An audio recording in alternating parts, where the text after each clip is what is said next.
Olá, alunos! Como vocês estão? Espero que bem. Eu sou a professora Maria Júlia Maju e hoje nós vamos estudar sobre os relatos orais, que vocês aprenderam o que é na aula da professora Manuela.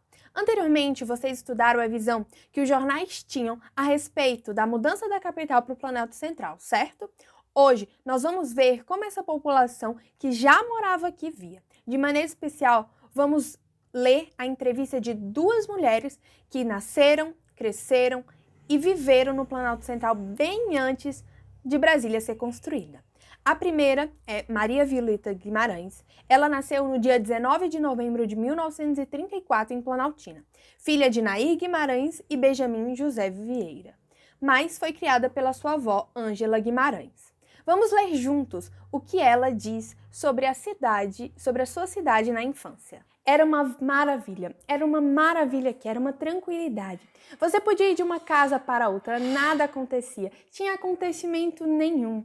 Não tinha perigo de nada, não tinha padaria, não tinha açougue. Uma luz da represa de Alexandre Salgado bem fraquinha que a gente tinha que usar. Não sei se vocês já ouviram falar naquelas lamparinazinhas que coloca querosene. Era tão fraca a luz que a gente tinha que botar em cima das mesas de alguma coisa para clarear mais. Mas aí em si mesmo ainda tinha um pequeno cinema, um cineminha. Interessante, não? Bem diferente de como é hoje. Ela mesma vai destacar a diferença. Como mudou? O sal era buscado no carro de boi em Pameri. Era difícil, não tinha carne. A carne que tinha era que a gente matava na fazenda, trazia carne de porco da fazenda, matava, fritava em casa, guardava nos latas porque não tinha geladeira. Hoje nós já temos geladeira, tem freezer. Hoje a gente já come a carne fresquinha, busca ali no açougue, tudo pronto, só para jogar na panela. Pronto, que diferença que houve. Diferenças da vinda da capital de acordo com Maria Violeta. Proporcionou o desenvolvimento da cidade, surgimento de padaria, açougue e energia elétrica. Permitiu mudanças na dinâmica social, que antes era pacata e rural. Aumento da criminalidade, não tinha perigo de nada. A nossa segunda entrevista é de Estela de Querubins Guimarães Trois. Ela nasceu no dia 5 de novembro. Infelizmente, nós não sabemos em que ano ela nasceu. Em Planaltina também. Filha de Francisco Mundi Guimarães e Maria Amélia Guimarães.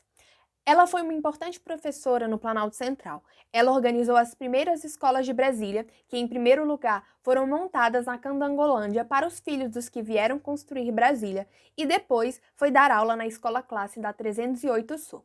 Vamos ler juntos o que Estela fala sobre como eram as escolas antes da vinda da capital. Então, a educação de Planaltina na época era voltada para a educação rural e para a saída das pessoas de Planaltina para que pudessem dar continuidade aos seus estudos. Vamos ler agora juntos o que ela fala da vinda à capital e como ela percebe essa mudança. Perdeu toda a sua condição de autonomia. Não barganhou, não negociou, entregou as suas terras, porque para a transferência da capital houve a necessidade de um acordo do município de Planaltina com o governo do estado de Goiás, para abrir o processo de negociação do processo de terras, o processo de desapropriação. Pontos para observar: a transferência da capital e a desapropriação de terras. Vocês acham que essas terras tinham dono ou estavam abandonadas? O que significa desapropriação? É uma intervenção estatal na propriedade privada, na qual o Estado transforma um bem imóvel ou móvel privado em público, desde que haja a indenização prévia e justa. Ou seja, as terras que antes eram de interesses privados pertenciam a pessoas, passam a pertencer a interesses públicos, pertencendo assim ao Estado. Para entendermos melhor, é como se o Estado comprasse uma propriedade.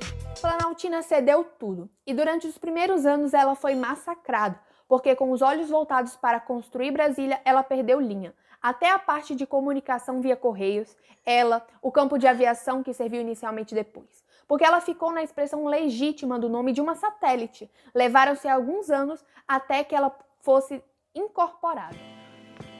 E quais foram as consequências para a população de acordo com Estela? Eu acho que houve um lado de muito sacrifício daqueles que estavam mais voltados para a atividade de subsistência rural, porque Planaltina na época não existia miséria, fome, pedintes, desemprego. Havia para os mais necessitados, havia aquilo que se chamava um asilo, e essas pessoas eram assistidas pela comunidade de Planaltina. Sempre teve um espírito solidário, muito grande.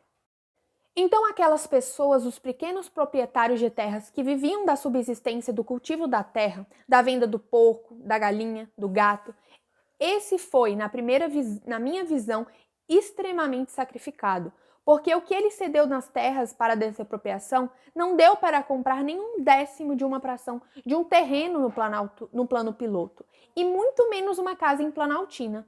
Então, esse é um lado. Diferenças da vinda da capital de acordo com Stella: perda de autonomia jurídica e política, aumento da pobreza e piora nas condições de vida da população. Devemos ter em mente que os relatos orais estão marcados por interesses e que os entrevistados não se lembram com detalhe dos fatos. Além disso, com o passar do tempo, essas memórias vão sendo esquecidas. De maneira geral, as memórias não são precisas e não podem ser vistas como uma verdade total. Gostaram de ler essas entrevistas comigo? Espero que sim. Agora vamos juntos assistir ao vídeo do professor Alexandre e depois vamos juntos fazer a atividade do formulário.